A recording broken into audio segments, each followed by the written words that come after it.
What is up, my fitness family? We are here again at Impact Training and Fitness in Tucson, Arizona, owned and operated by Keith Scott, certified strength coach, certified personal trainer, and certified athletic trainer. I am Coach Chris Patterson. People call me Coach Pat. This week, we are going to be starting a 6-day-a-week dumbbell workout, okay? Only using dumbbells and some body weight movements, but only using dumbbells. One of the reasons why I like working out 6 days a week, and I know some of you just don't have time, you're limited on time, you don't have the space, you don't go to the gym, whatever the case may be. One of the things I really like about 6 days a week, if you can commit to 6 days a week, and I know it's a big commitment, is because we're spreading our workouts out over the course of a week, course of 6 days, I actually find myself spending less time in the gym working out because I've spread it out over 6 days. So if I only worked out 3 days a week, my workouts might take me an hour and a half or more. Working out 6 days a week, my workouts take me 45 minutes. If I'm going heavy, maybe an hour, just because I have a little bit of longer rest time in between my sets. So the way we're gonna structure this workout is a 4-week mesocycle. That simply means it's 4 weeks of pretty much the same movements on the same days. And if we're dealing with 6 days a week of working out, I like using a push, legs, pull, split, and then we're gonna do that twice a week. So we're gonna work out our quote unquote pushing muscles on day 1, and day 4, that would be your chest, your triceps, and your shoulders. Day 2 and day 5 are gonna be legs. That's your quads, glutes, hamstrings, and calves. And day 3 and day 6 are gonna be your quote unquote pulling muscles, your back, your biceps, and then we're gonna hit shoulders again, okay? Now, a couple things before you get started, and at the beginning of each week, so kind of the format here, the beginning of each week, I'm gonna post another video to kind of explain what we're doing for that week and how we're adjusting, but just a couple assumptions with this particular workout. Number 1, the goal is hypertrophy, okay? That means we're looking to gain muscular size, okay? You're definitely gonna get your heart rate up. Working out with resistance training with weights is obviously gonna help burn calories, and if you do it right, it's gonna help you lose weight. But the goal here is to gain some muscular size. Now, using only dumbbells, you can still get bigger. That's a common misconception. Are you gonna get bodybuilding big? Probably not in the long run, but you're definitely going to get in better shape and get bigger muscles, okay?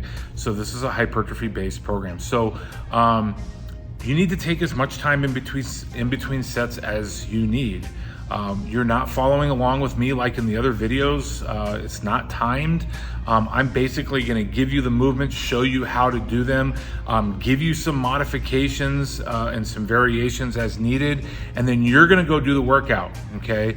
So also being hypertrophy, it's not a strength-based program. Now you need to know that size does equal strength. So as your muscles get bigger, they're gonna get stronger, but it's not like a 1-to-1 ratio, okay? And conversely, strength doesn't always equal size. That's why you got some powerlifters out there who are, they don't weigh a whole lot, kind of really skinny guys, and man, they are pushing around a lot of weight because of how they specifically train. So the way we're gonna train is to gain muscular size, okay?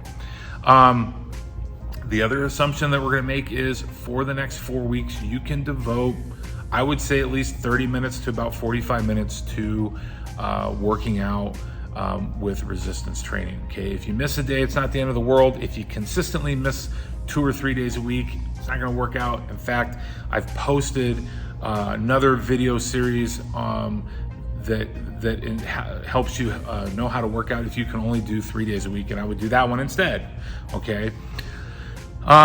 The other assumption that we're making is that you're gonna follow the program that I give you, and there's a very structured way we're gonna do this, and I would really, really strongly encourage you to follow the program, even if you're a well-trained individual. So for instance, this first week, we're only gonna do 2 sets for most of our movements, and we're gonna do 12 reps for most of our movements, okay? And then we're gonna talk about how we're going to adjust week to week. Okay. The other thing that we're going to do is we're going to do the same movements on all 4 day ones. Okay. There's a concept called directed adaptation, and this is basically we're teaching our muscles how to move in a certain way. Again, kind of a fitness myth is the whole muscle confusion. I'm going to get my muscles to grow because I'm confusing them. Doesn't really work that way. I mean, yeah, you actually are confusing the hell out of your muscles, so much so that they haven't really learned how to move in a specific way, and you're not really getting the full benefit out of working out if we're constantly changing what we're doing day to day in the gym or week to week in the gym. So we're going to do the same movements on day 1 all 4 weeks. We're going to do the same movements on day 2 all 4 weeks, day 3, day 4, day 5, and day 6. Okay. Obviously, again, there can be some variations, and I'll show you those, but we don't want to deviate too much, and we always want to move in the same movement pattern. Okay. So you'll see what I'm talking about when we start working out. Lastly, if you have access to a gym, you can definitely do this workout in the gym, right? I'm going to give you what to do, and then you're going to go work out. You don't have to follow along with me. You don't have to take your phone in there. You don't have to watch me while you work out. You can write it down and go to the gym. If you have dumbbells at home, awesome. You can do this at home. I am making an assumption that you have a bench. I'm going to try to give you as many variations as possible if you don't have a bench at home, but you have a bench that you can use and you have some dumbbells. Now, lastly, if you have limited access to dumbbells, meaning you only have a couple sets of dumbbells, then we'll talk about that. We'll make some variations, but hopefully you have a good number of dumbbells that you can use at home. You have some dumbbells at home. Again, if you don't have any dumbbells, there's some other videos that we've done that are going to help you gain muscle resistance bands, all kinds of things like that. I really love a set of adjustable dumbbells. I actually have a couple sets of adjustable dumbbells at home. Those are awesome. Take up very little space and give you pretty much a wide range of weight to use. Okay, so without further ado, I'm glad you're here. Hopefully you get a lot out of this, and let's get started with our first day of our Build Muscle Through Dumbbells Hypertrophy Program, Mesocycle number 1. That was a lot of stupid scientific jargon. So we're just gonna get in shape, and we're gonna get bigger, and we're gonna love it. So let's get moving.